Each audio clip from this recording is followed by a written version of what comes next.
You know what nobody talks about? The moment your old life starts feeling emotionally loud, the conversations that used to entertain you, they now drain you. The habits that you used to crave start feeling empty.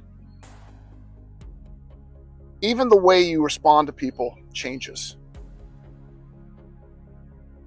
And for a while, you honestly start wondering,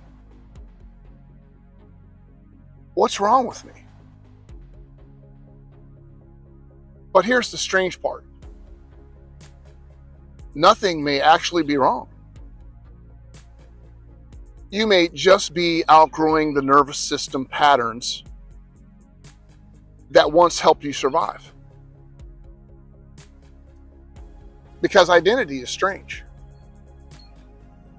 Most people think identity is who they are. A lot of the time, identity is adaptation. The funny one, the strong one, the people pleaser, the hyper independent one. The one who never rests, the one who keeps everyone comfortable. Those identities didn't come from nowhere. They came from survival. And when healing starts happening, those masks begin cracking.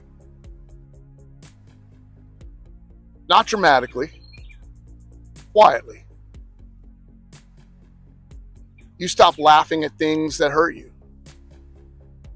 You stop shrinking yourself in conversations.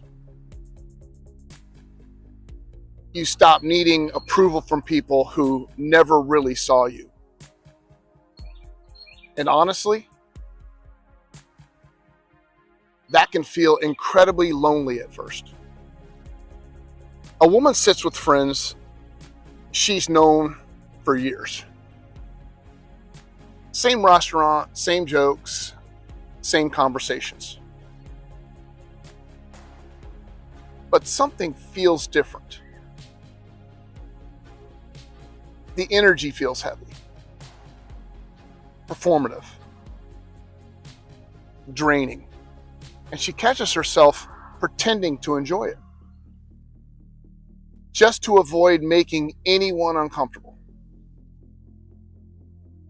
And then suddenly, she realizes something painful. She spent years abandoning herself to maintain connection. And the moment that awareness hits, everything changes. Because now she can feel the disconnection. And once you feel it, you can't unfeel it. This is why transformation feels so disorienting. Your nervous system was attached to familiarity, even unhealthy familiarity. Predictable pain still feels safer than unfamiliar peace. Read that again, internally. Because this is why people return to toxic relationships, emotional chaos, self-sabotage, burnout, overstimulation.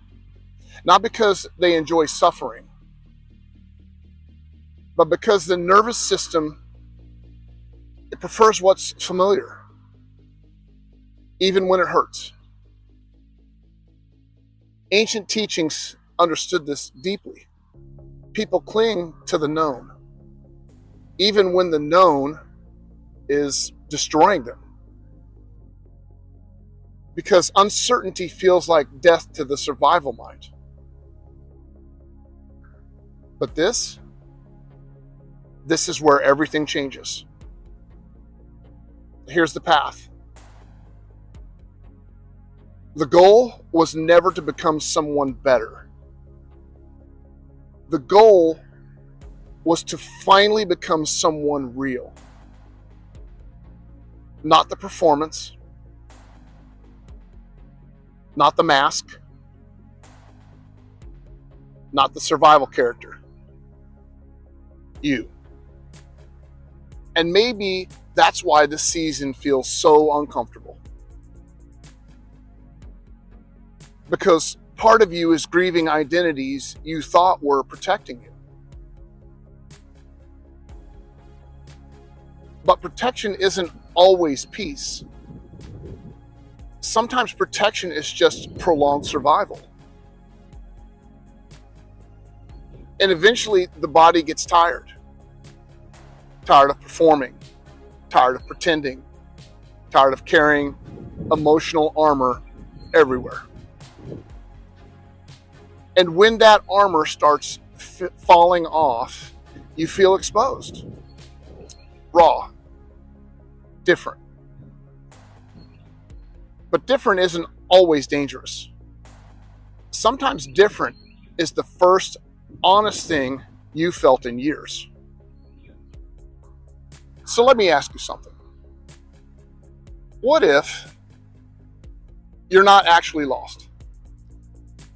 What if you're just between identities? Between who you had to become and who you actually are underneath survival mode?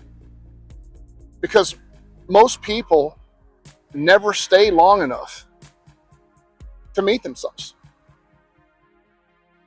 To meet themselves beyond their conditioning. They go back to distraction, back to noise, back to performance. But if you're still here, something in you is already changing. You're becoming aware. And awareness is dangerous to old patterns. So stay with the series.